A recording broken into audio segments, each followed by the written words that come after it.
Jayom Vishnupad Paramahamsa Parivajagacharya Astatarasatasi Simadas Divine Grace A.C. Bhaktivedanta Swami Srila Prabhupada Ki Ananta Koti Vaishnavrinda Ki Gaur Premanandi.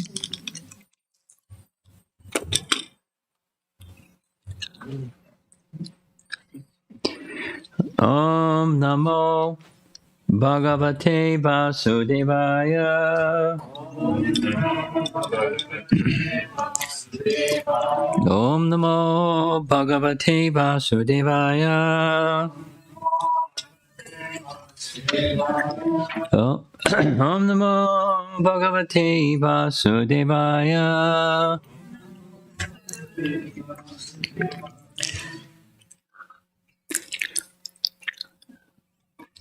During the midday session, we heard a lot about mantra chanting, but specifically the kind of mantras that are applied for purification.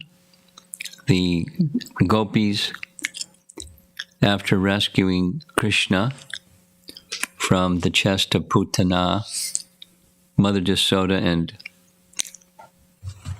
Rohini, they were stunned and fainted and unable to do anything, so the Gopis did what they did, mantras for purification and protection,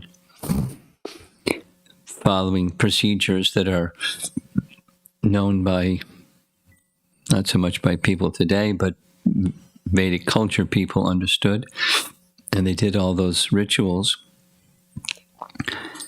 I want to repeat something that we mentioned in the midday session because it's important.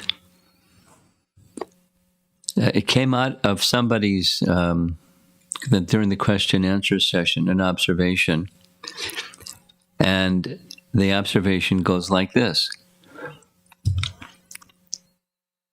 The Gopis were protecting Krishna by names of Krishna, which means the names of Krishna are more powerful than Krishna. Or the name of Krishna is more powerful than the form of Krishna, or meant for the protection of the form of Krishna, like that. Now, they weren't thinking that he's Narayan, or God, or Vishnu, or the personality of Godhead. But he was, and is.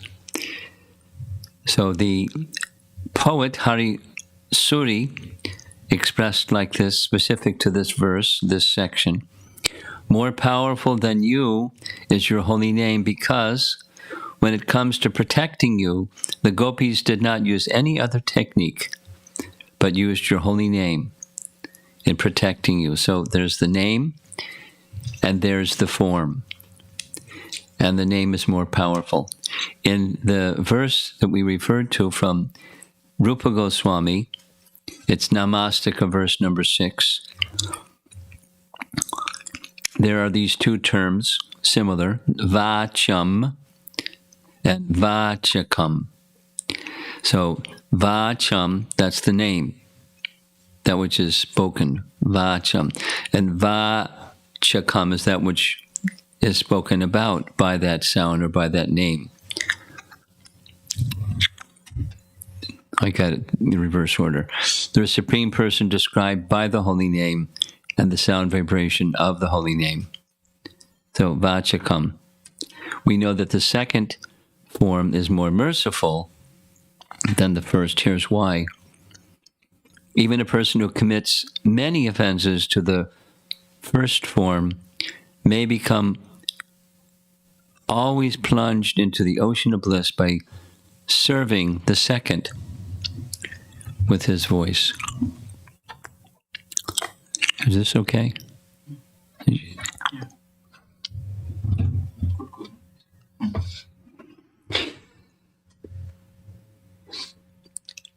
So that's where we ended up in the midday session. Here's the next few verses. This is directly Shukadeva Goswami speaking, narrating the whole pastime to Maharaj Parikshit.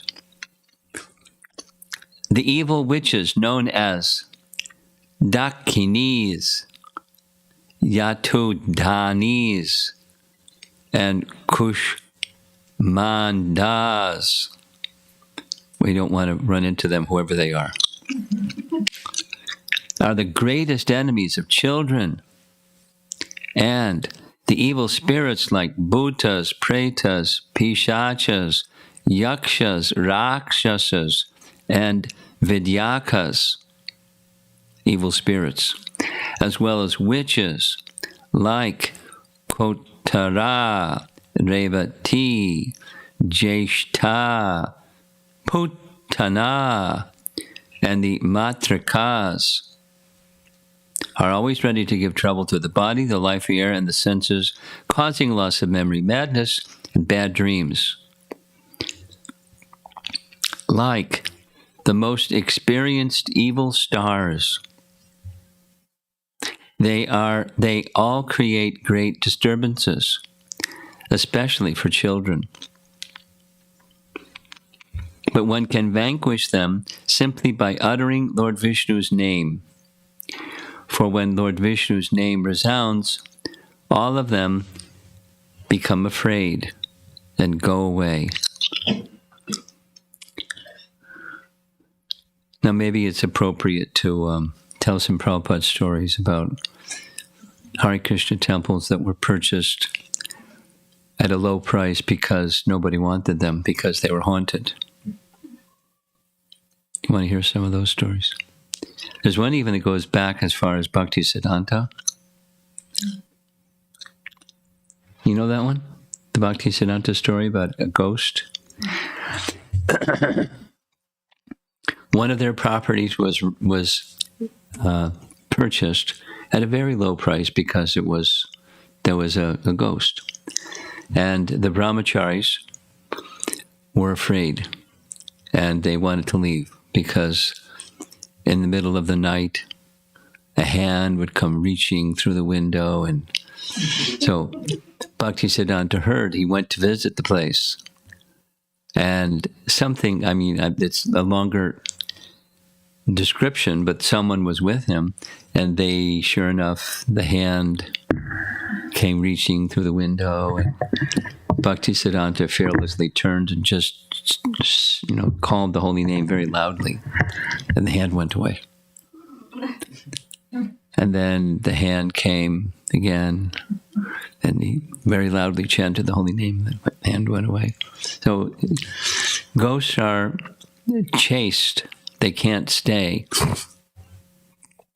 where the holy name is. We had personal experience in the 55th Street, the celebrated 340 West 55th Street, Manhattan building was purchased from Catholic Charities. The Catholic Church has two divisions. They're the church activities and their social welfare activities. That's the Catholic Charities division of the Catholic Church. So they had a building, 12-story building, that was for old people. And the terminal floor was just above the ground floor, and there was the terminal room. And there were lots of ghosts in that building.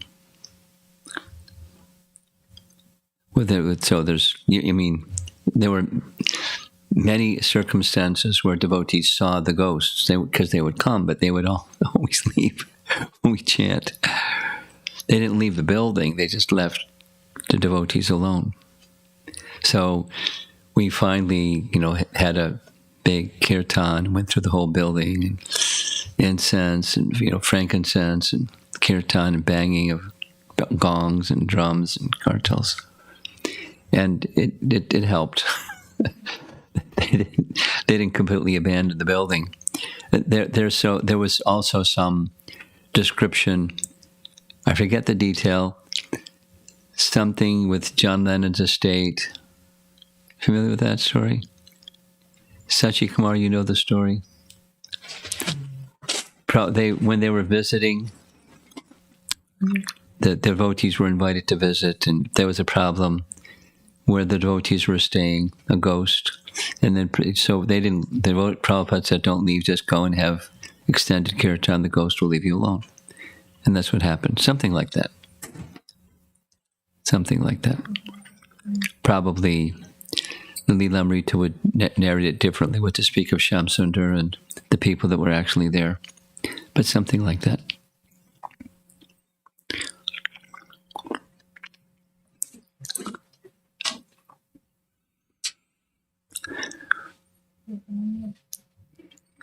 When we had a rented property on 439 Henry Street in Brooklyn, and there were two ghosts in that building. There was the men's side. It was a double brownstone, so men's side, ladies' side. I don't know what was going on the ladies' side, but the men's side, one room and another room, there was a ghost. And when devotees, so ghosts take advantage when you're asleep, but like when consciousness is down, that's when they are prone to attack. So it was a known thing that if you sleep in that room, you're going to get attacked in the middle of the night. And that what you do if you get attacked is you call out the Hare Krishna mantra. But one of the things that happens with ghosts is there's this sense of pressure. It happened to me once. The sense of pressure on your chest. It's hard to even get any sound out. But as soon as some sound comes out, Krishna's name, boom. Anyway, some anecdotal stories. By uttering Lord Vishnu's name, this is Prabhupada's purport for this verse, while decorating the body with tilak, we give protection to the body by chanting 12 names of Vishnu. It's not just smearing some clay on your forehead. It's the mantra. The mantra. I mean, we put the clay on the forehead so there's a sign, but it's not precisely the sign. It's the name. Om Keshavaya Namaha, etc.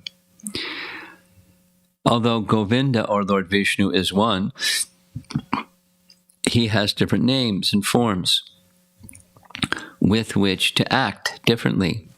But if one cannot remember all the names at one time, one may simply chant, Lord Vishnu, Lord Vishnu, Lord Vishnu. We were taught before drinking water, that's what we should do. Shri Vishnu, Shri Vishnu, Shri Vishnu.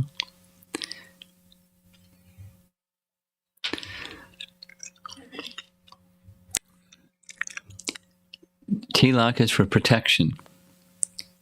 Like neck beads, it's also protection. You know that, right? Neck beads. You have neck beads? Mataji, you have neck beads. So keep them on. The indication is just like with Ajamila. You know the Ajamila story?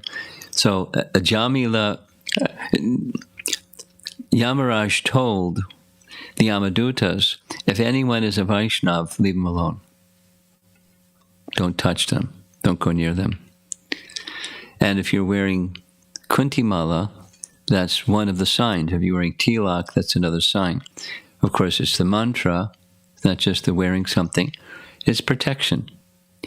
The Yamadutas won't bother you. Doesn't mean you won't die, but you won't go before the court of Yamaraj. Wear your tilak and chant the mantras. Therefore, this is still Prabhupada's purport, Sri Chaitanya Mahaprabhu has recommended, gives 3 verses, Kirtaniya Sadahari and Param Vijayate Sri Krishna Sankirtanam and Kirtanadeva Krishnasya Mukta Sangam Param Vrajet.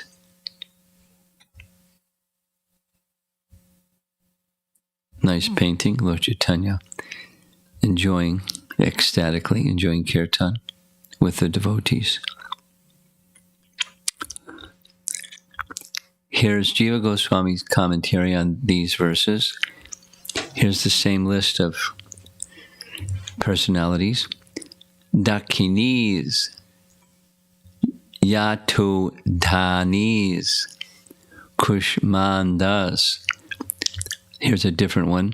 Arbaka Grahas, Bhutas, Pretas, Pishachas, Yakshas, Rakshasas, and Vinayakas, as well as witches like Kotara, Revati, Jeshta, Putana, the Matrikas, and Bala Grahas. That's a lot. That's a big. So it's not just ghost. It's like a whole. Because both ghosts, that's just one. The Bhuta group. And then there's all these other ones who give trouble to the body, the life here, and the senses, loss of memory, madness, bad dreams, and great disturbances should be destroyed, since they are afraid of the names of Vishnu. Now, it appears that Prabhupada drew directly from Jiva Goswami's commentary to create his, which is just fine. Text 30. Iti pranaya badhabir. That's their pranaya badhabir. This is the Mother Yashoda and the elder Gopis. They were bound with affection, bound with maternal affection to Krishna. Gopi bihi, krita rakshanam. So they engaged in these mantra chantings for rakshanam, for protection. That was the previous section. After they thus chanted mantras to protect the child, Mother Yashoda gave the child the nipple of her breast to suck, and then got him to lie down on his bed.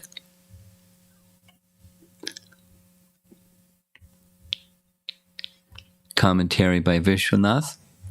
The Gopis, being bound by maternal affection, completed the rituals for protection.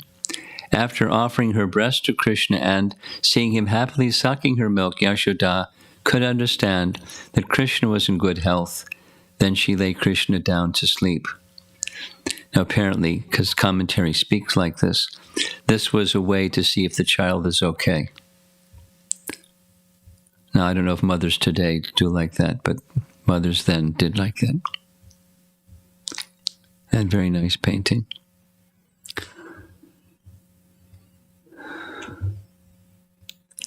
And then, that was Vishwanath Chakravarti Thakur. Jiva Goswami writes, the Gopis always remained in Yashoda's house as nurses because of that affection. They engaged in various activities there because of great eagerness for the Lord. Yashoda showed her natural affection as a mother by giving her breast. This is also a customary way of seeing if the child is in good health. There it is. If the child is in good health. So, the elder Gopis, these are village ladies. And village ladies, not just, their living manner and style was quite simple, but they had a sense of community that modern life doesn't have, and they were quite content to be with Mother Yashoda, because being with Mother Yashoda meant being near Krishna, and their affection was for Krishna, and naturally, similarly, their affection was for the mother of Krishna. She had a charm, she had a spiritual presence that just drew them to her. We mentioned this earlier. It's not the same, but there's some similarity between the affection that the young Gopis had for Radha, and they were all just hovering around and happy just being with Radha.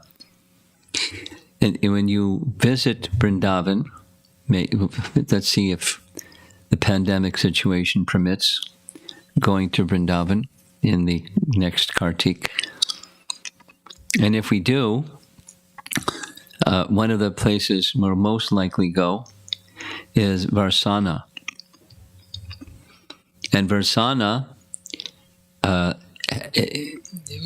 for those who are a little more familiar with how Vrindavan is structured, the 8 principal gopis that we often see in paintings and hear about, or on the altar of the Mayapur temple and so forth, the 8 principal gopis were married, and their place of residence was on the perimeters of Varsana. Varsana is like a hillock. And then this village and that village and the other village and the other village, because their life was just with Radha. So they would go to be with Radha, wherever Radha was.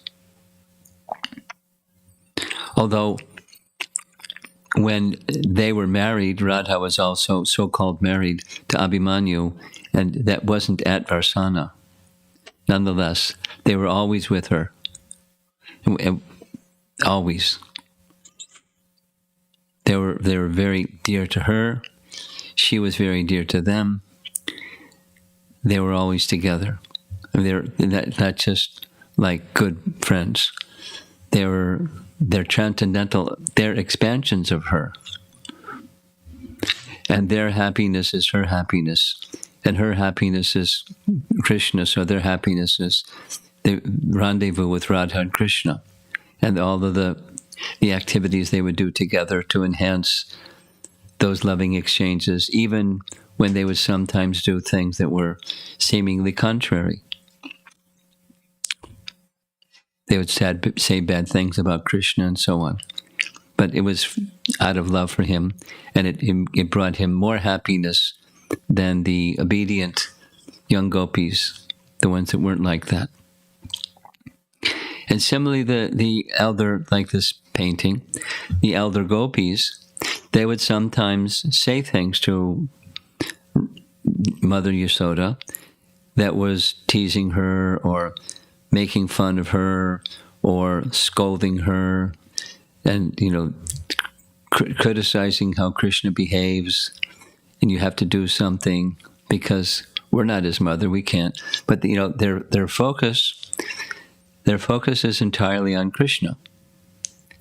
It's said in that section, this is chapter 6. In chapter 8, there's the chapters, the childhood pastimes of Krishna. And wherever they were, their thoughts were absorbed in Krishna. And they had affection for Krishna more than they had affection for their own sons, which isn't normal. But for Braja, it's the standard. They had more affection. They weren't told, you can't become a mother in Braja unless you have more affection for Krishna than your son. They just have that natural affection. And even when they were doing their household duties, they felt that they were doing them for Krishna. And part of the disturbance when Krishna would go and steal butter and do his mischievous things is they had to pay attention to him, because if they didn't pay attention to him, he would do these mischievous things, and then they couldn't attend to their household duties, which were for Krishna, although he wasn't their son. You follow? It's quite extraordinary. That is to say, it's not just Mother Yashoda that had profound, extraordinary attachment for Krishna as mother. These cowherd ladies, they did too, although Krishna was not their son. So like we're seeing, they always remained in Yashoda's house as nurses because of that affection. And they did, so she's the queen, and Nanda's the king of Vraja, so she's the queen of Vraja. And they were there not like house servants. They were there just as her peers or friends. There were some older ladies that would also come, but largely it's describing that they're of her same age. And they just enjoyed being with her. And so like this little pastime that this Putana has been killed. There was, the earlier section is screaming and her body getting huge and running out the door and falling some distance away from all the village houses so she could break down all the trees, 12 miles long body, etc. The whole earth trembled. It even said the whole universe trembled. She had a big body. And they were instantly fearful because they had motherly affection. Yashoda and Rohini fainted. They lost consciousness because it was too traumatic for them. But some of the other gopis managed to find Krishna, brought him, did their purification mantras thing. And then it's described, they placed Krishna in Mother Yashoda's lap. She couldn't believe it because, she was still in this state of traumatized shock. And finally she got enough acceptance of the fact that he's okay to do what was the next step, which is to feed him. And when she understood he was okay, she put him to bed, and then they're with Mother Yashoda. Oh, when they saw Krishna on top of Putana, he was smiling.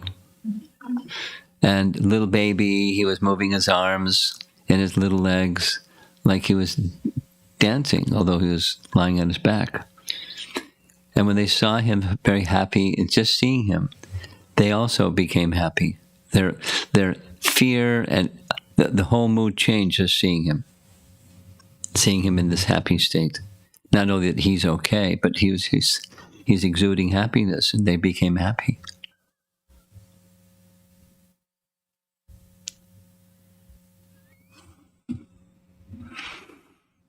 Great personalities have that potency about them.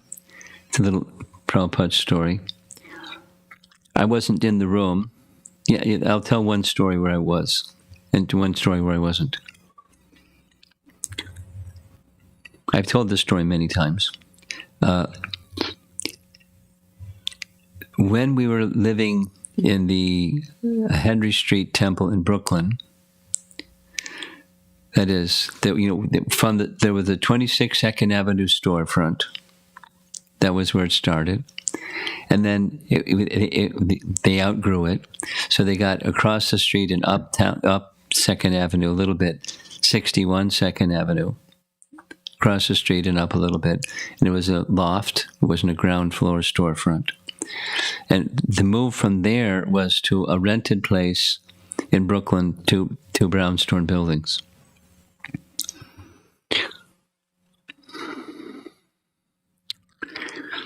And I'm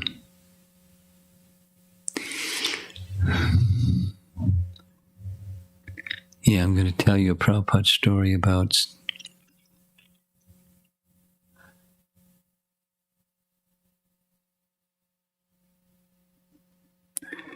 gosh, my mind went blank.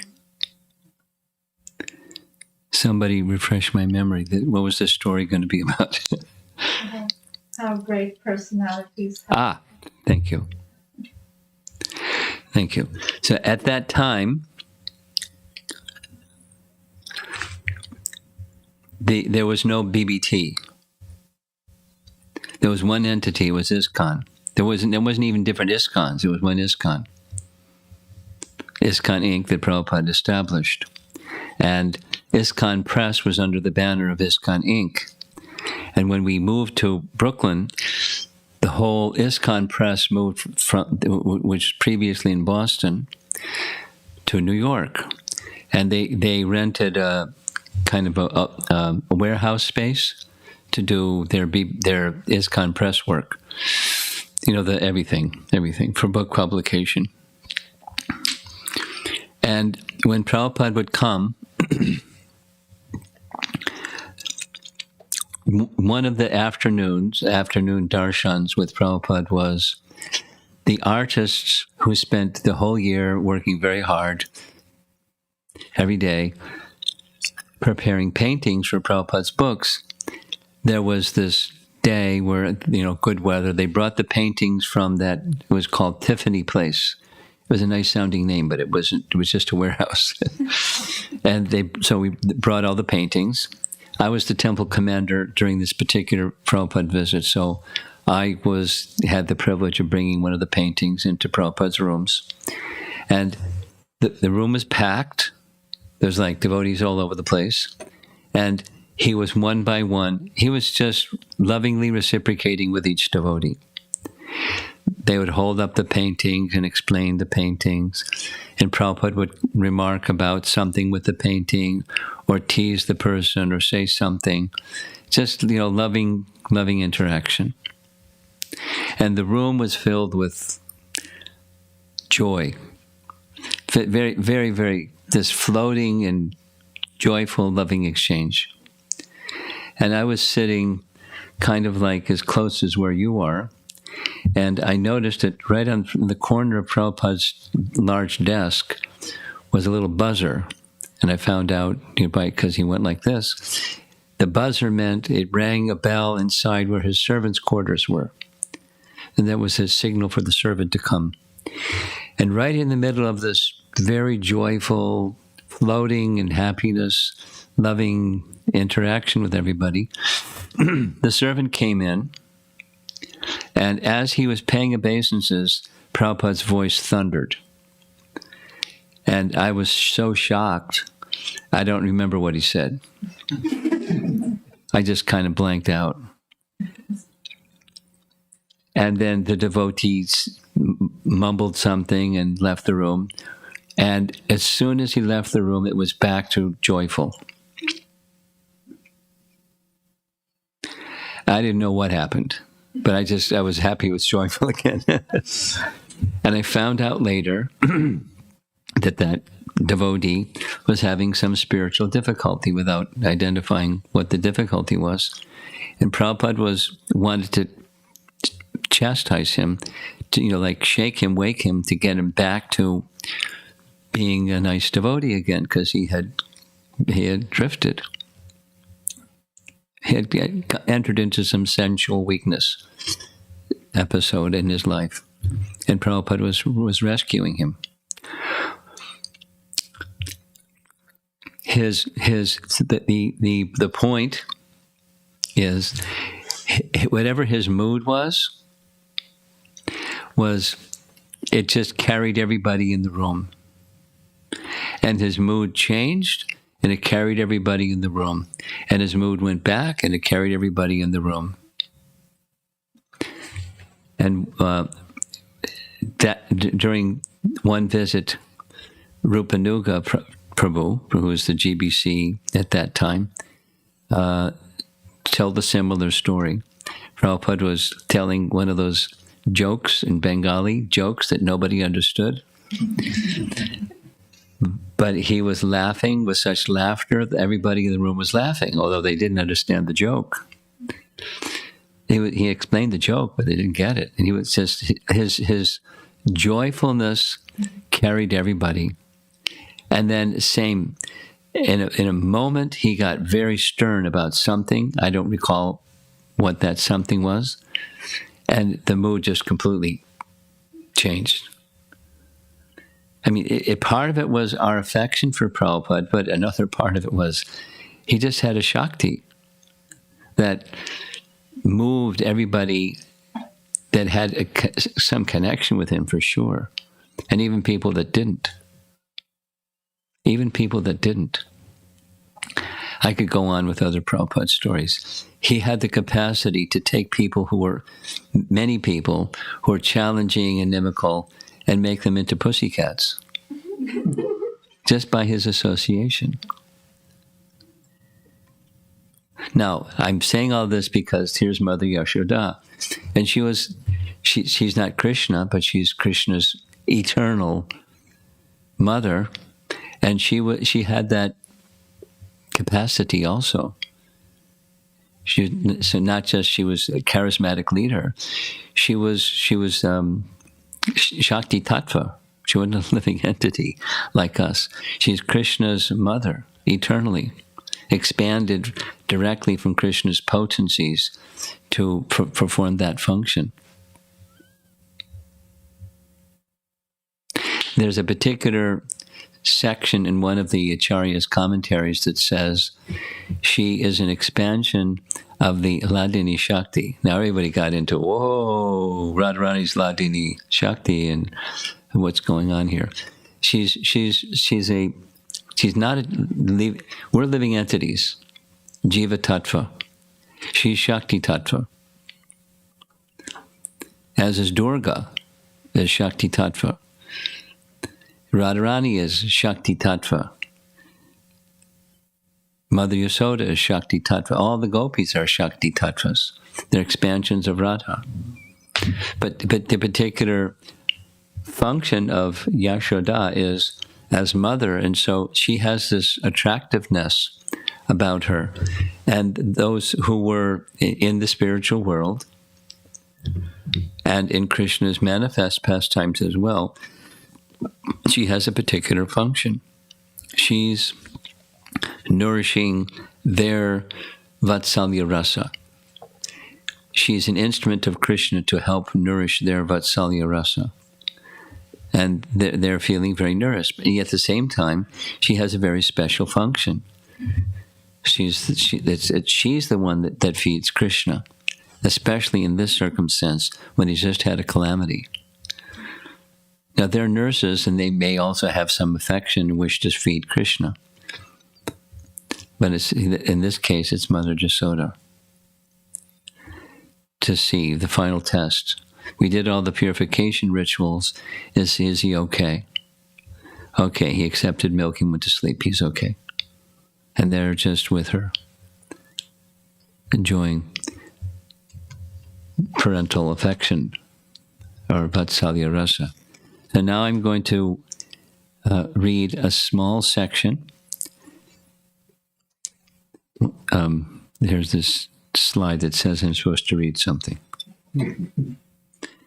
This is taken directly from Madhavananda Prabhu's Krishna Katamrita,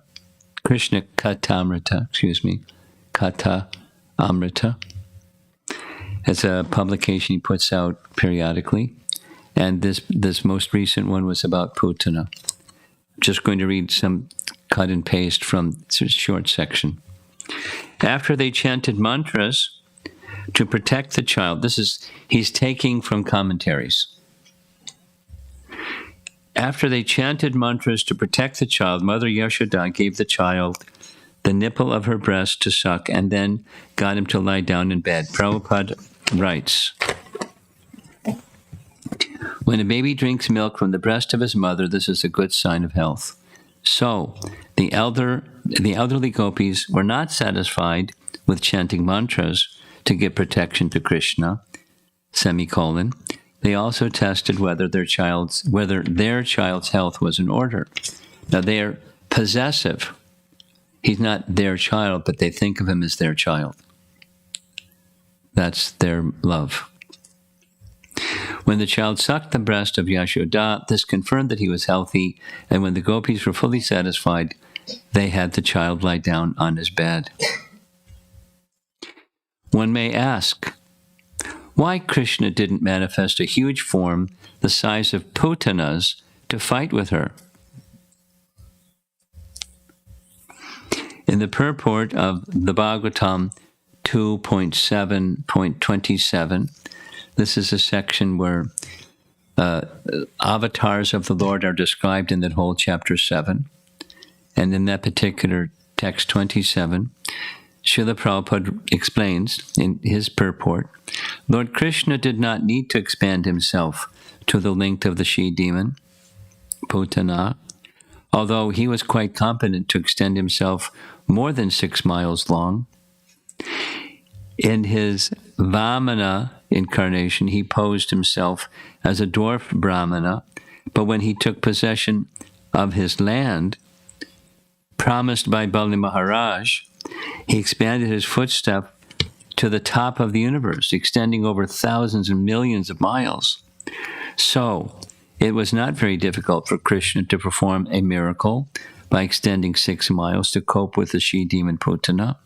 Then, the natural parental love of Yashoda would have been hurt, because in that way Yashoda would have come to know that her so-called son Krishna was God himself. And with the knowledge of the Godhead of Krishna, the Godhood of Krishna, Yashoda Mai would have lost the temper of her love for Krishna as a natural mother.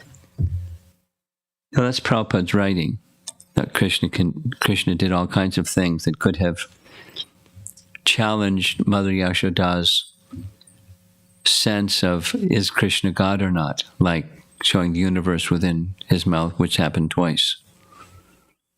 Or lifting of Govardhan Hill and so on, so many other things.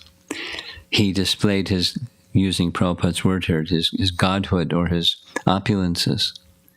So he wasn't shy about exhibiting opulences.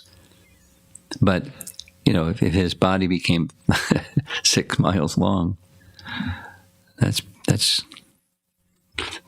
how do you rationalize that one? So the other things were somehow Krishna, somehow the piety of Nanda Maharaj protected Krishna from Putana. Somehow they came up with ideas like that. So, because, last point, because Krishna is the Supreme Personality of Godhead, he carries everything within him. So he carries within him all potencies, and he carries within him the capacity to be simultaneously all-pervading and a small baby size, which is a contradiction. And they're both existing within him side by side. It's not as far as the mind is concerned, it's a contradiction that it's got to be either this or that. Even to say that he's all-pervading, then you have to come up with how is he all-pervading. But how is anybody all-pervading? How is a person all-pervading? But not only he's all-pervading, simultaneously he's in the small baby form.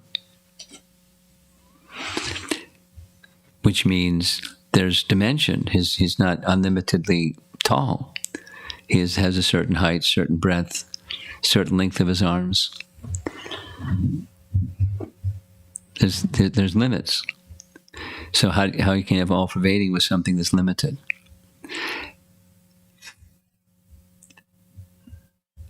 It's part of the mystery of Krishna and the transcendental nature of Krishna. But when he accepts this or manifests this childlike form, he doesn't lose his potencies or his omnipotence. He has all of his potencies within him, so he doesn't have to have a big form to check Putana or to rival in some manner with her. No problem. Because he has all potencies. It's essential for understanding God or for understanding Krishna that he has unlimited and inconceivable potencies. Say it negatively. If one does not accept that God has unlimited and inconceivable potencies, then he's not God. Not just all potencies, but even beyond the conception that we may have of potencies, he has that too.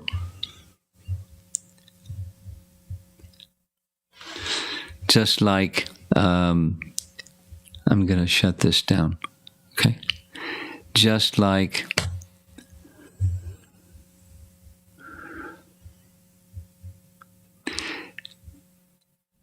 I heard this as a young devotee, and I heard it more recently as something that European philosophers would challenge. Atheistic philosophers would challenge the existence of God. So I'll say it as the European philosophers. It's a trick question. It's a paradox. Can God create something so heavy he cannot lift it? You've heard that one before? Because if you say, this is the philosopher, if you say, yes, he can create something so heavy he cannot lift it, there's something he can't do. He can't lift it. Or if you say, no, he can't create something so heavy he can't lift it, then there's something he can't do. So he's not God. God is just a notional thing. So there's no God. Boom, boom, boom. Using their, very clever reasoning faculties. Prabhupada was asked that question one time. I don't know if he had heard it before, but his answer is immediate. Yes, he can create something so heavy he cannot lift it, and then lift it. Very clever. More clever than the logicians. But not only he can create two things, and I'll end. During his childhood pastimes, that happened also. Sometimes, kachit, the word is used in Sanskrit, kachit, sometimes, he would, the gopis, same gopis as we saw, they would clap their hands and ask him to dance. They'd use rhythm, and he would dance. And then sometimes, as they were clapping, they would ask him to sing, and he would sing and dance. Just like a little puppet. Sometimes they would see something on the other side of the room and ask him to bring that something. You've seen that nice painting. He's carrying on his head Nanda Maharaj's shoes. And he comes toddling before Nanda Maharaj, holding his shoes on his head. And Nanda Maharaj, would you imagine what he's feeling? Here's little Krishna bringing my shoes. How nice. But sometimes they would ask him to bring something that was too big. So he'd toddle over to that something that was too big and just touch it and look at them and smile.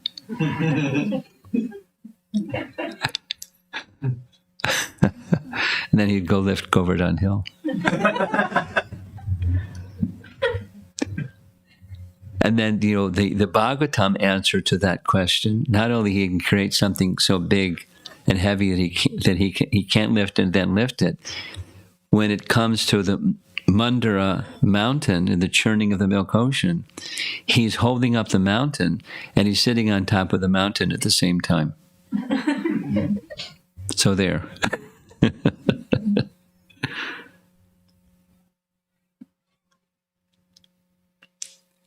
So Krishna's inconceivable potencies and his devotees are also carrying very attractive potencies that attract the devotees to the all-attractive through their love and their empowerment by Krishna to assist him in his pastimes. So let's see if there's some discussion.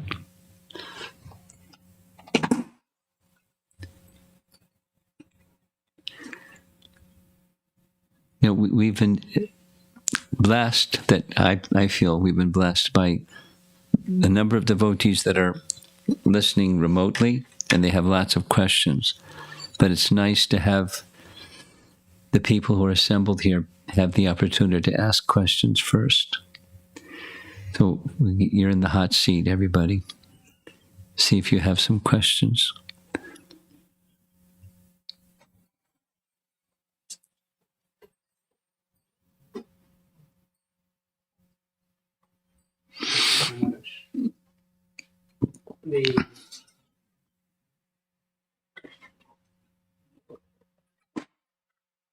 hope it doesn't scream. Hare Krishna. Okay. My question is related to the ghosts running away when chanted the holy name. I don't have that experience, but the experience that I always regularly go through is the past impressions that haunting like a ghost. They're not going away so easily. Like, why? Could you turn that speaker pointed towards me? Keep going. Yeah, my question is, why is these past impressions I don't want, they're not going away so easily? Past impressions don't go away. Even with chanting holy name. When chanting the holy name?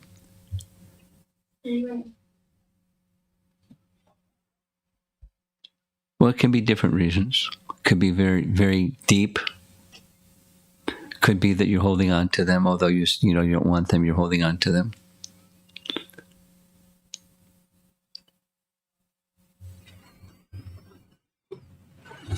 It could be that Krishna wants you to call out to him more intensely.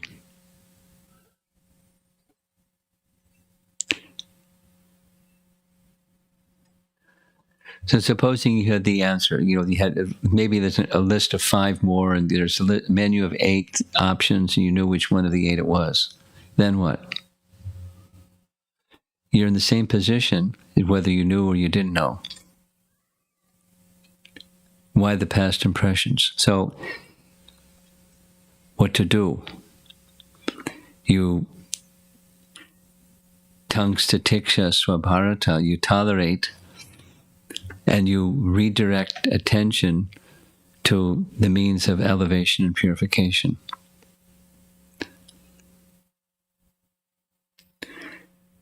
The success is not just the past impressions go away. The success is the attachment for Krishna takes precedence.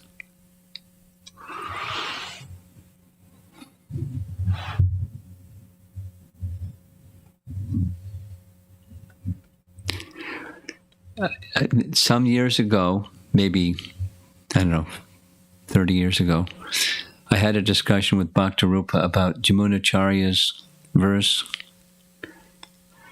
that whenever I think of sex life, my lips curl, and I spit on the thought.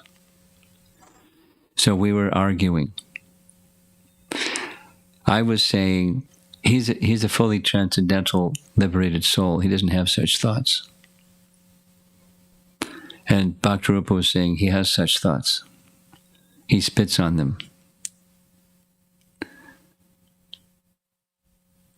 So whether it's this or that, Prabhupada indicated, because before he was Jamunacharya, he was a king, he had queens, he had indulgences in sex life, so those impressions were there.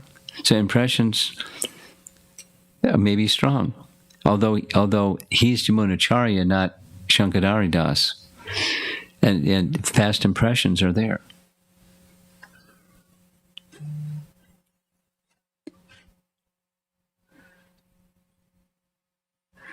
So the success is not whether those past impressions vanish or they don't, and you're not successful till they vanish.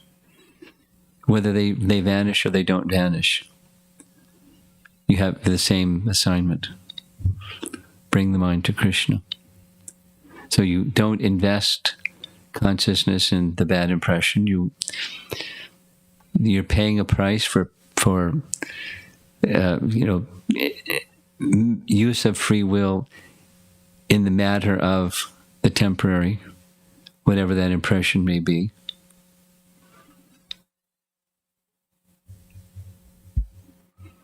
And you're paying the price. You just let it go and go forward, go toward Krishna.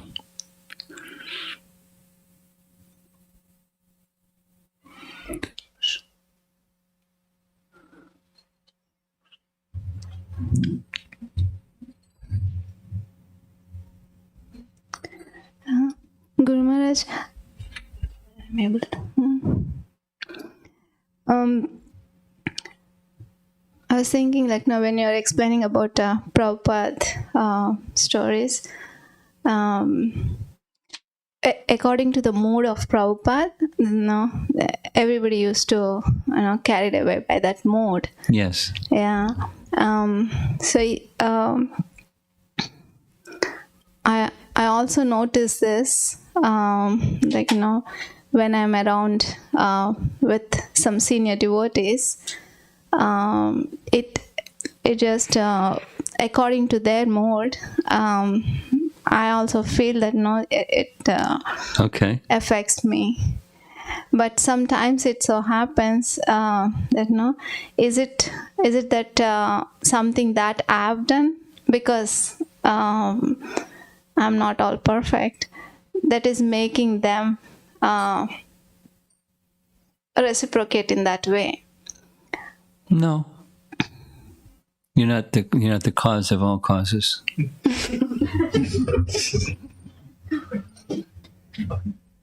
Not necessarily. I mean, it may not.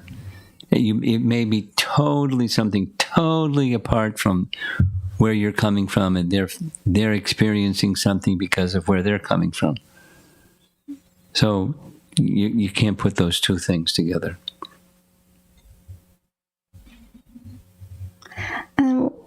One more thing is that as you're saying this, how Mother Yashoda has this, she is a Shakti Tattva, you're saying. And Mother Yashoda what? Shakti Tattva? Shakti Tattva, okay. Yeah. So when all the other gopis are around her, it's a naturally, they're attractive to her and they wanted to be with her.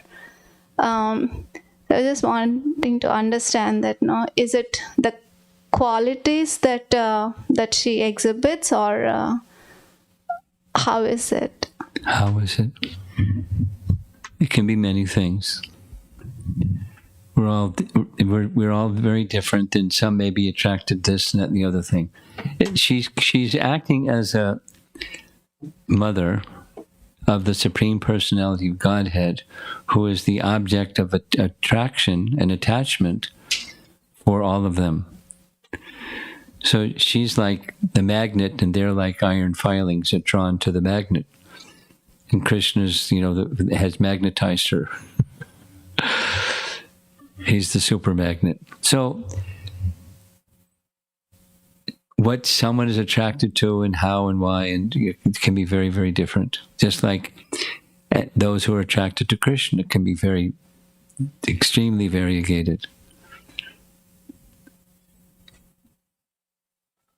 They're attracted somehow or other, or this way, that way. Is that all right? You're okay? Yeah. Okay.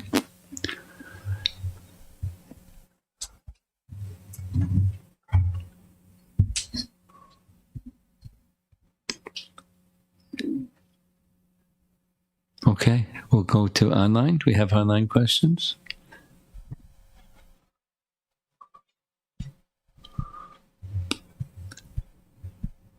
The first question is from Samskruti. I have a question. In Satya Yuga, Dwapar Yuga, and then Treta Yuga, there were many demons like Putana, Ravana, and Hiranyakashipu. Where are the demons in Kali Yuga? Are they within us? I can think of some names of some demons.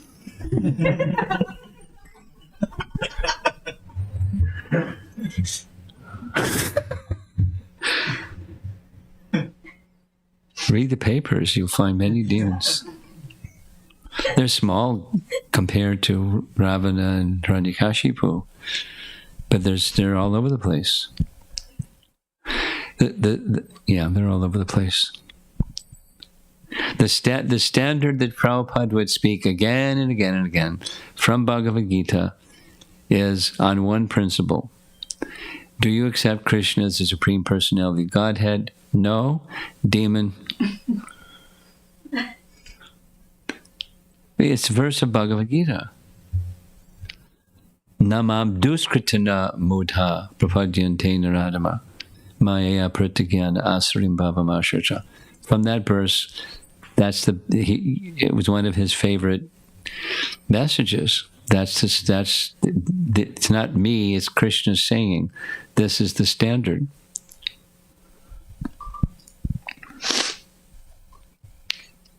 Many small guys.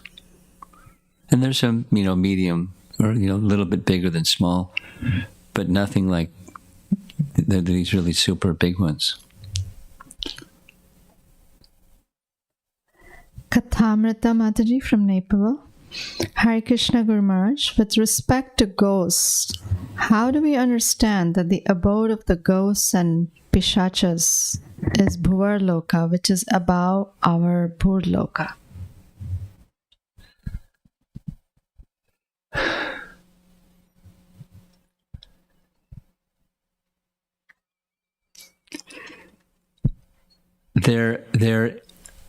It's not the relative vertical position in the universe is not due to greater piety. It's due to greater asset.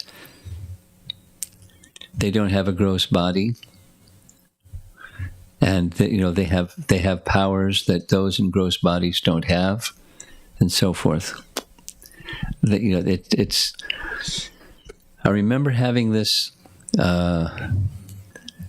discussion and reading these topics a little bit on Vedic cosmology.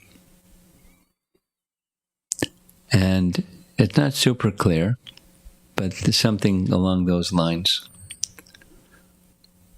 They're certainly not more pious.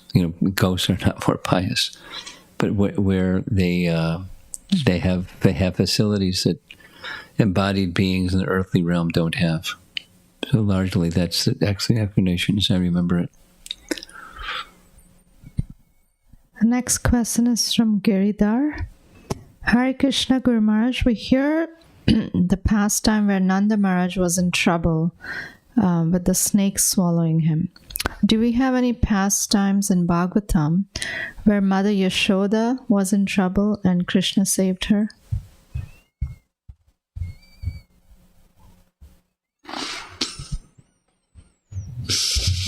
Probably.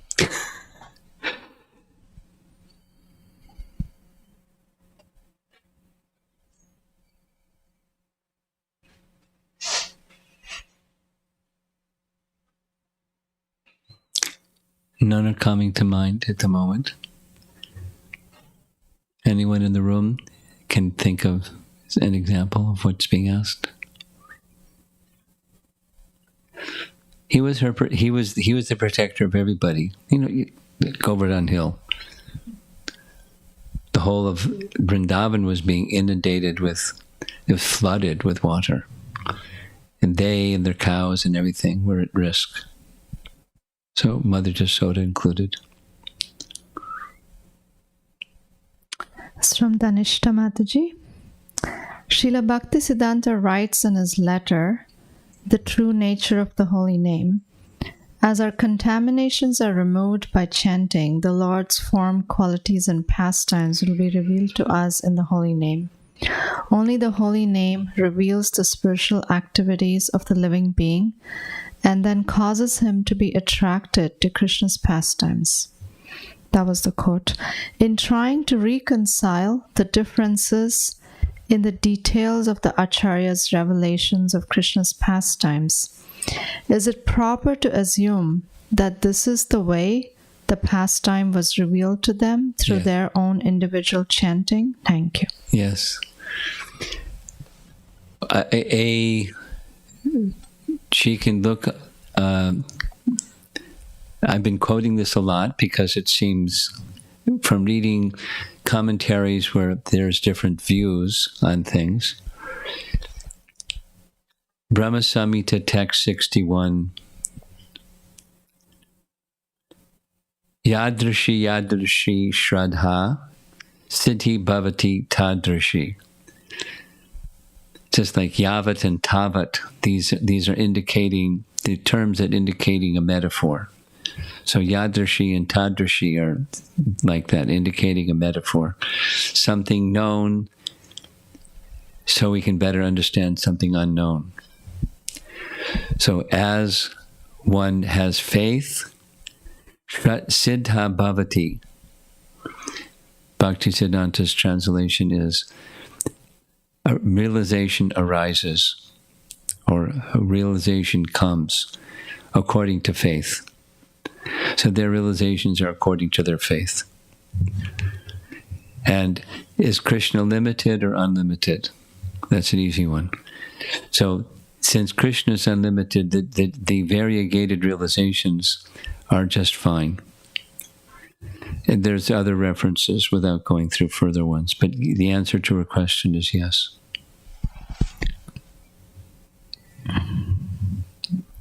Next is Radha Kunja Bihari Prabhu. I heard in Brahma Vaivarta Purana 4.470, there is an incident where Yudhishthira Maharaj asked Narad Maharishi to describe Yamaraja's abode. And this leads to a chain of events that leads to the descriptions of the abodes, starting from demigods to Lord Brahma to Lord Shiva, one by one, all the way up to Goloka Vrindavan, the Supreme Lord's abode. It is a humble request and desire on my part to hear you speak on this topic in detail at some future date. Two replies. The first one is, be careful, please, when you read from this Purana, that Purana, unless it's guided by our acharyas, because the Sattvic Puranas are more reliable, and the Rajasic less reliable, and the Tamasic Puranas least reliable. But our acharyas know where from each of the Puranas one can draw Siddhanta to be accepted, because some of the writings in those Puranas are not. So it's a word of caution to you. Please be careful when you're reading this and reading that. It's not placed before you by our acharyas. I don't know if you made reference to that because of one of our acharyas referring you to that. But just don't go reading things here and there. You'll get really confused. Second thing is, yes, it's on the list, and the list you're not the first one, but it's something that I desire to do at some point in time, and that is explain Vedic cosmology. It's not easy subject. It's very subtle and not easy to understand subject. But it's in the Bhagavatam multiple times. It's got to be important.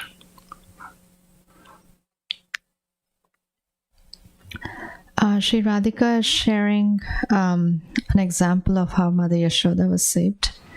It was a story narrated by Bhakti Chaitanya Maharaj in Vrindavan Yatra in 2007. So Mother Yashoda would, sometimes make up this imaginary character called How. Yes, but she wasn't in difficulty. Yeah, so... How Balau. But, when she makes up this imaginary character, Krishna says that, okay, if Mother Yashoda says this, he exists, then he exists.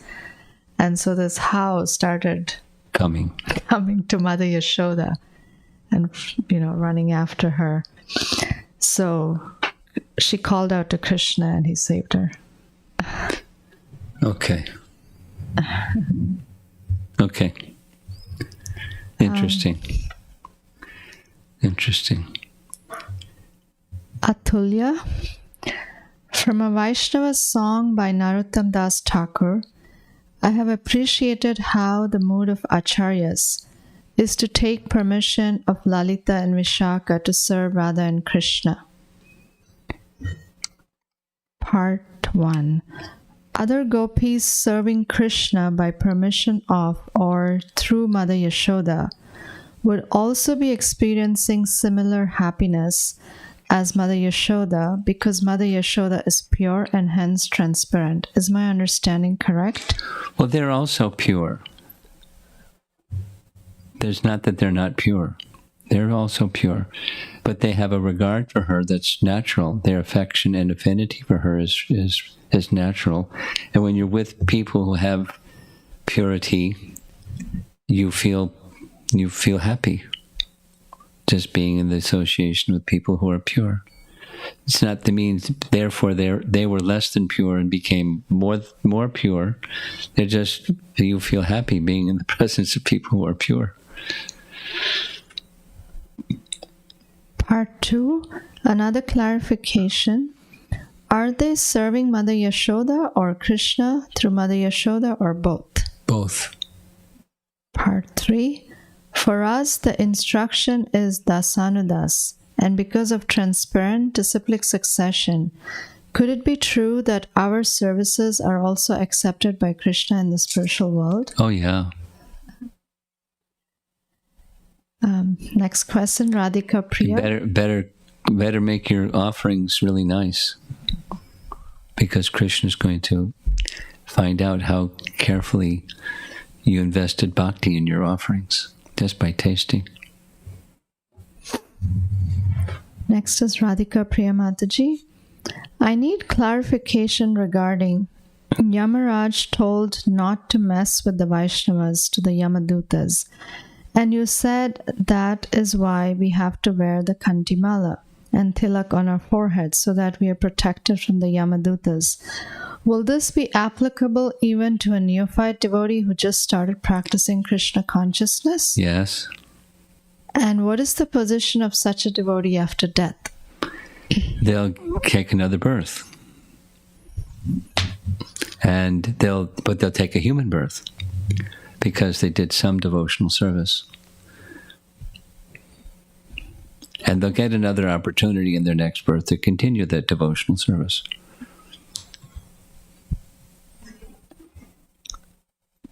Next question from Sanchari. Guru Maharaj, I have 3 questions. Mm-hmm. In thinking about Putana's spiritual presence that attracted the older Gopis, did other demons who deceived the Vrajavasis like Pralambasura, who deceived the younger Gopas, also have the same attractiveness? Or did the young cowherds not care about spiritual attractiveness because they wanted to play and he was an extra quote-unquote friend?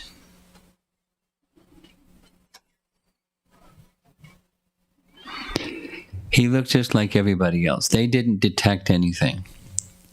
Krishna did, but they didn't detect anything. So his appearance wasn't, particularly snazzy or spectacular. He looked like everybody else.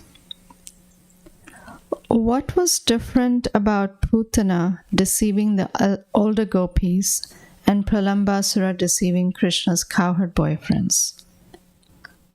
What's the difference? What was the difference in the deception? Well, the approach was, the similarity was they were deceptive. The difference is she made herself really glamorous so that she could get entrance into the place where the little child was sleeping without even asking permission or being asked any question. Hey, who are you? What's going on here? She was overwhelming them with this appearance that looked like that of a demigoddess or something. So they being respectful, they didn't even ask. And the difference with the Palambasuras, he blended in with everybody else. They didn't even notice. There's a lot of cowherd boys, and he's one of the crowd. Looked like everybody else. Also, can any connections be made between the two pastimes in terms of how even negative situations can still give rise to prema rasa, or is this connection an unsubstantiated reach?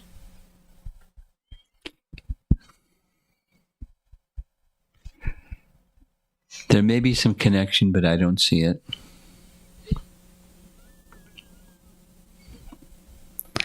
Next is Sachi Sutta Prabhu.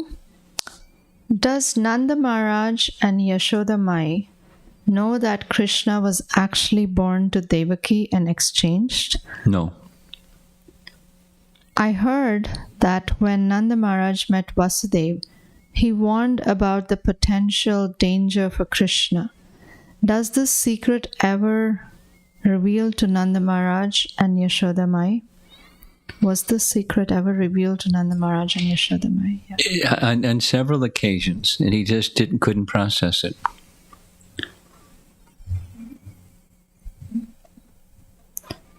I mean, when Uddhava came to deliver the message to the Gopis, Uddhava was so moved by the love of Nanda, he expressed to Nanda how fortunate you are to have as a son Narayana. But the language wasn't like, your son is Narayana. It was understood by Nanda that he was saying that his devotion to Narayana is so wonderful, his worshipable deity. And similarly, when they met in Kurukshetra, there was some conversation. It was like water off a duck's back. He heard it. That is to say, it entered the holes of his ears, but he didn't process it that Krishna is anything other than his son. That's it. His love was so strong. And Krishna protected that love in many ways, directly and indirectly. Okay. Next is Tharani Radha. Hare Krishna Guru Maharaj, you mentioned that Mother Yashoda and the Gopis are all Shakti Tattva. Is that the reason why Gauranga Mahaprabhu mentions that the original state of us as souls in this Kali Yuga is that of a servant of the Gopis, because we can never be Shakti Tattva? No, that's not the reason. It's the mood of humility, rather than going to the top like people do in material consciousness and material society. Just be the servant of the servant in that humble mood, and that's an entitlement to enter into the mood of Vrindavan. Amrita Keli. Guru Maharaj, I would like to hear more on how to receive the mercy coming in different forms from the Lord and His representatives in my life. This incident you described where the mood was joyful and suddenly became stern and then joyful again. If you so desire, would you kindly share what were your personal feelings at that time to see Prabhupada's anger? And should I do the next one? No. Okay. He didn't explain anything. It wasn't, I behaved like this because, and I went back to that because. There was no editorial.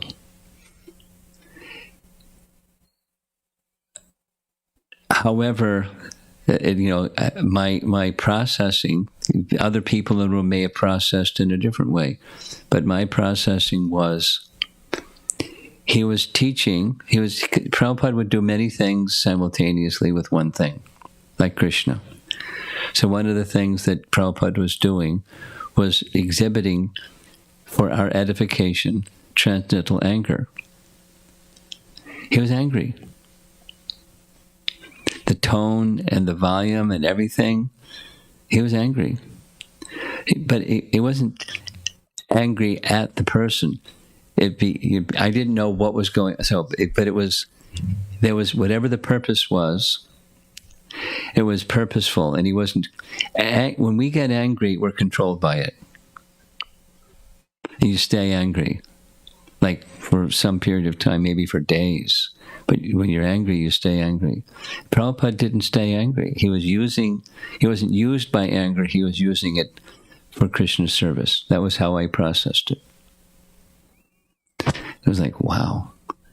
because I hadn't experienced Prabhupada's anger before. And it was not like he shouldn't be. I wasn't thinking he shouldn't be angry because he's a sadhu. He's Krishna's servant, and he's using anger in Krishna's service. And so I was glad it was over too. That was another feeling. It was like, whoa, I can't breathe. Oh, now I can breathe. It was very, very strong. And her second question is, how is it that the devotees were able to receive Prabhupada's anger with the same eagerness as to receive his love? Well, some persons weren't. But those that understood where the anger was coming from, they were feeling themselves very fortunate to be on the receiving end. Because it was part of his love. Part of that is to say, part of his training to when you become complacent or worse, that he'll wake you up.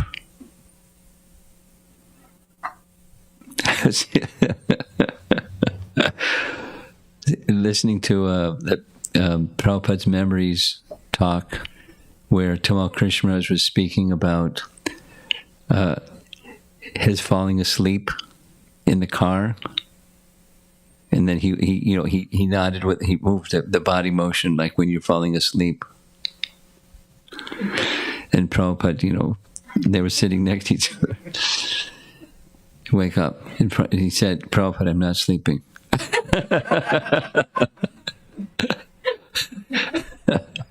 They dozed off again. Wake up. And then in front, I forget who it was, Gargamuni or something, and Prabhupada held on to his Sika. So when his head started to nod, Prabhupada was pulling his head. Playful. He didn't like sleep. He didn't like. I mean, the devotees were so immersed in service. Really, literally, very, very little sleep. 2 hours, 3 hours, 4 hours. All common. Those that were really intensely engaged, and that's not human. We need more sleep than that. But go, go, go, go, go. And Prabhupada was similarly go, go, go. So through his association, it was go, go, go. And somehow we're able to carry on. But, when you sit in a car. So, I don't even remember what the question was. What was the question? The question was, how were the devotees able to receive Prabhupada's anger with the same eagerness as love? Because it was from affection. That's how they, and some didn't. Some took exception. When they were, I have some direct experience. Someone that was in Maya, Prabhupada corrected them, and they got angry, and they left. They were in Maya. Prabhupada wanted them, anyway, to get back in the middle of the road, and they wanted to they wanted to go their own way. And that was unfortunate for them. Next. Next is Arna, Ankita's 10-year-old daughter, not from today's class, but a general question. What is the benefit of Ashwamedha Yajna, and how does it make Krishna happy? I don't understand so much about Ashwamedha Yajnas. Other than this, it was the way that Prabhupada explained it.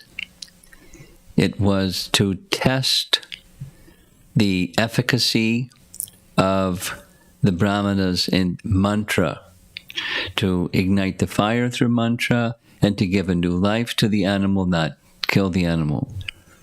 But of all, in principle, whether it's an Ashwamedha or any other kind of yajna, the principle is right in Bhagavad Gita, Bhoktaram Yagitapasam. There's a beneficiary or Bhokta of the yagya. So some persons like rituals, and that's one of them, an Ashwamedha yagya. It's to invoke auspiciousness, that Vishnu should be pleased. Any yagya, Vishnu is to be pleased. Bhoktaram Yagitapasam. And beyond that, I can't say too much. So what's special about Ashwamedha as opposed to any other yagya? I don't know. Much paraphernalia and so many, procedures and requirements, and people that like rituals probably can answer that better than me. What's special about an Ashwamedha yagya compared to any other type of yagya? What made it special? The next question is from Amara. Hare Krishna Guru Maharaj. Mind handles the contradictions in a way that it is either this or that, like a binary operator. Sometimes one might have a tendency to take the instructions written in scriptures on as it is basis without understanding how will they apply in their own lives. Because it applies differently to different people depending on their stage of faith. While trying to apply the instructions, one may fail to understand how will it apply in a particular situation as per our stage of faith. How can we mature in this area? By maturing. These how-to questions. By following the process of bhakti nicely, that the covering is removed and the direction from Krishna becomes clearer, things become revealed, and you can understand things that you couldn't understand when you weren't so pure. So by progress in Krishna consciousness, by maturing, you'll have the experience of maturing, following the process of bhakti nicely, which means not just doing the things and avoiding the do-nots, but carrying out with the right purpose, that is, pleasing Krishna. When that's your goal, you'll get a better sense of how to apply things. Next is from Ravindra Prabhu from India. Lord Krishna, who had already established himself as Supreme Personality of Godhead by killing Putana, Kamsa, and other demons. I think the sentence should read, Lord Krishna had already established himself as the Supreme Personality of Godhead by killing Putana, Kamsa, and other demons. Why Duryodhana was not convinced and bowed down to his request for not having war with Pandavas? It is, I think that's another question. Another small question. Well, it sounds like a comment, not a question, the first part. Krishna had established himself. Yeah, his question is why Duryodhana was not convinced. Because he was a demon. They can see, but they can't see. Is self-ego a bigger demon to kill than these demons? False ego? I think he means false ego. He wrote self-ego, but I think he means false ego. Well, demons have a bigger false ego than you do.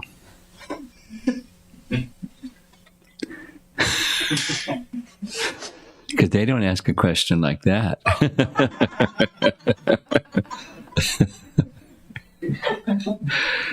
So you're better off than the demons. Shri Radhika Mataji. This afternoon you were speaking about how the Vrajavasis were very naive. They did not have their guards up when Putana approached. Yeah. When innocent persons are taken advantage of, the deception leaves a very bad taste in the mouth. It's almost more acceptable to the heart when street-smart persons face deception rather than naive. Several demons came to Vrindavan later. They were taken advantage of many times, but they didn't lose their purity. or use deception in return. How to balance being cunning, which seems a much needed skill in this world, and striving for the qualities of a pure devotee? Well, you have to be a pure devotee to be both. Prabhupada was very clear about both. And even when people were deceptive, he would sometimes accept them and sometimes he wouldn't. And, when Super Soul is guiding you, you know when to this and when to that. Even when people were cunning, he would just be accepting. And sometimes when people were being cunning, he would smash them. So, the compass or the intelligence to which to move in this direction, that direction, depends on Krishna consciousness. It depends on the prompt from Super Soul, how to conduct yourself in different situations. Beware, Shri Radhika, of losing innocence in the name of I don't want to be vulnerable to abusive people. We don't make ourselves vulnerable to abusive people, but we don't lose our innocence either. It's a natural quality of a Vaishnava, as being astute is a natural quality of a Vaishnava. Don't lose your innocence. I mean, it's one of the things that we love about our founder Acharya, is even in the most awkward circumstances, he would never. He would, even when he was strong, he didn't lose his innocence. So, be careful. And that where do you draw the line? It's like depends on the circumstance, and it depends on your Krishna consciousness. Strive for Krishna consciousness. Your question,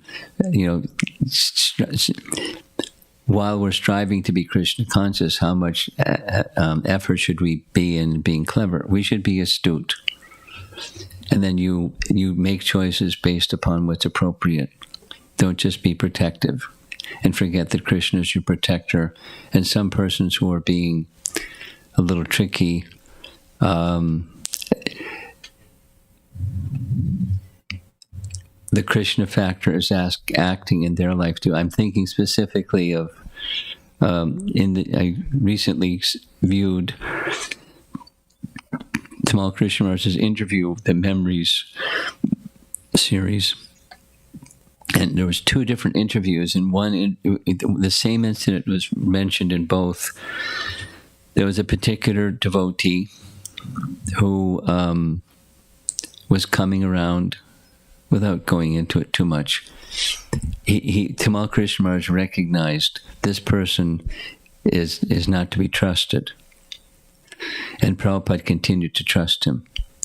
And this particular devotee kind of strayed away and took association from a bogus yogi and mystic, this and that and the other thing. And Prabhupada and Tamal Krishna was saying, see, he's done this, and he's to be not trusted. And Prabhupada continued to be accepting. That same devotee came forward, did some very significant service. Prabhupada eventually gave him sannyas. He went away again, drifted. But Prabhupada was, how to see what's in the heart of someone, it takes more than just using the word you used, clever. It takes Krishna consciousness. And we're all different. So what you're going to do in relation to someone and not someone else, we had this discussion. This reminds me of this. We got into this really long discussion from a question that Atulya asked, on the deception topic. Anyway, so you're familiar with that discussion because there was further discussion after that discussion. We recognize that Krishna will protect us, and we don't just make Krishna protect us by being dumb. We don't act dumb we act smart. But when you're acting smart, you may also continue to be accepting and retaining innocence while, as not exactly like a strategy, but with trust in Krishna. So, in short, without Krishna consciousness, it's chaos. And with Krishna consciousness, you'll have clarity. And until then, it's somewhere between chaos and clarity, called, sadhana bhakti. We're not really clear what's to do in challenging situations. Next question from Sachimata. Hare Krishna Guru Maharaj, I think I may have heard you say from a previous lecture in CNJ, Central New Jersey, that Krishna forever remains at the age of 16 years in the spiritual world. Does that mean there are no other rasas such as Vatsalya, friendship experienced in Goloka Vrindavan? All the rasas are there in Goloka Vrindavan.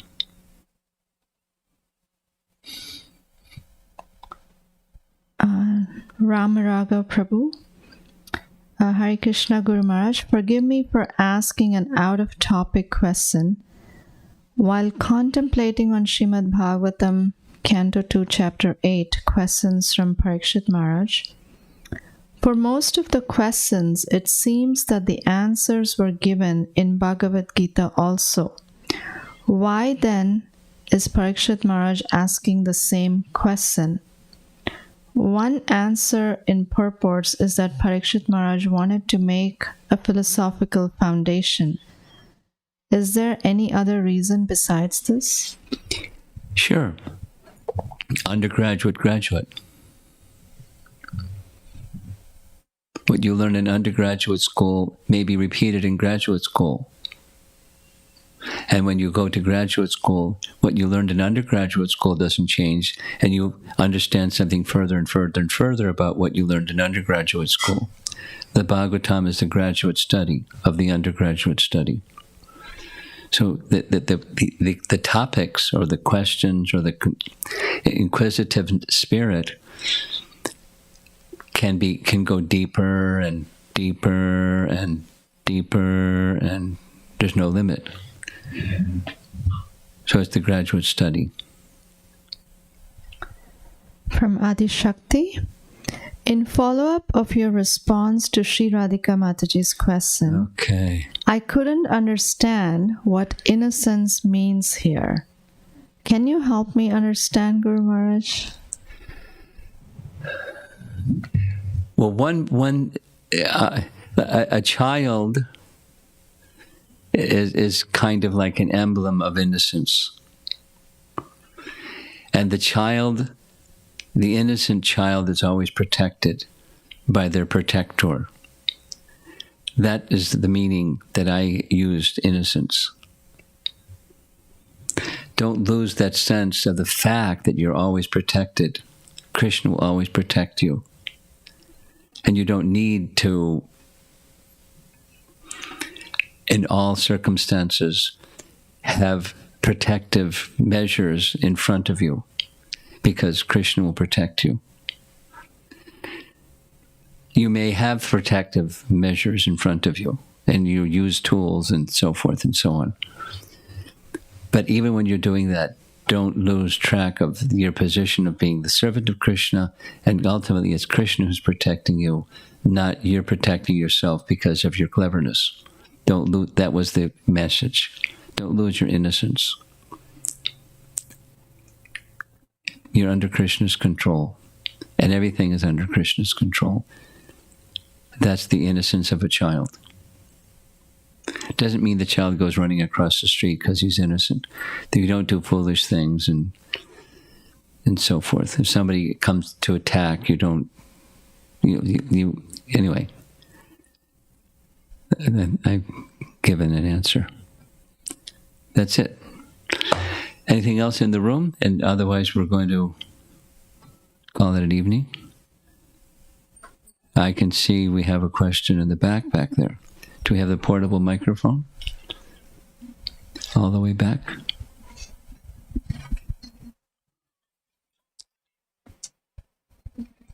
Guru Maharaj, follow up to that one. So sometimes being innocent, it'll be taken in a That's okay. Exploitation. That's okay. Krishna will protect you.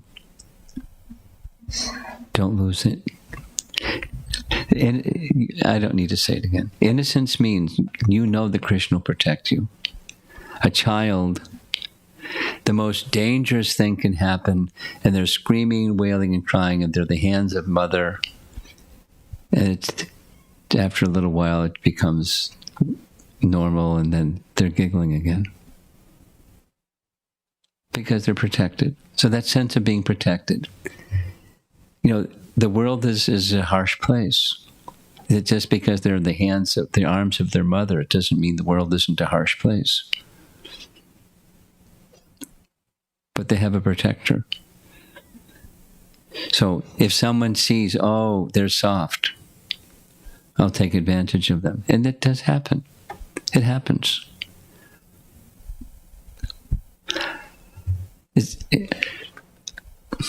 Let me tell you 2 book distribution stories.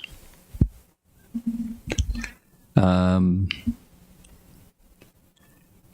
was at the University of Texas in Austin. Another was at Penn State. Another was on Fifth Avenue. And so I'm doing book distribution without all the anecdotal details. Just totally unruffled by someone being harassing. Some other people came along and protected me. One guy was, in 2 cases, a Christian fanatic. And, you know, he looked at the books and looked at the table and then started yelling. And he was yelling so loud, spit was coming out of his mouth. And I just stood there and didn't react, and he just kept yelling. Some other Christian people came along and saw what was going on, and they got around the fellow, and I thought they were going to join in and yell at me, but they yelled at him, saying, "This isn't Christian. What are you doing? You're giving Christ a bad name." You know, and then he started arguing with them instead of with me. And I didn't have to get into it with him. Then another situation, Penn State. We had the authorized book table, and this is where students have their book tables, different clubs. And one fellow came up, looked at the table, put his hands underneath the table, looked at me, and flipped the table. And the books went flying all over the place. And the table right next to me was a Christian group. And the Christian group apologized profusely. "Let me help you put the books back on your table. We know the person. We're going to report him to the student government. This man is, bad, and we're going to report him." And I didn't get ruffled. I didn't. Anyway, etc. Something happened on Fifth Avenue. One big puffy wuffy guy came along and ran. And then another guy came along and protected me. Man in a business suit, because I was being harassed by a puffy wuffy. And said, you're going to be taken advantage of. He gave this other man a chance to do some service. I wasn't, harmed. So let people think they can take advantage because you're weak. Or whatever their thing is. You're not like me, so I'm going to take advantage of you.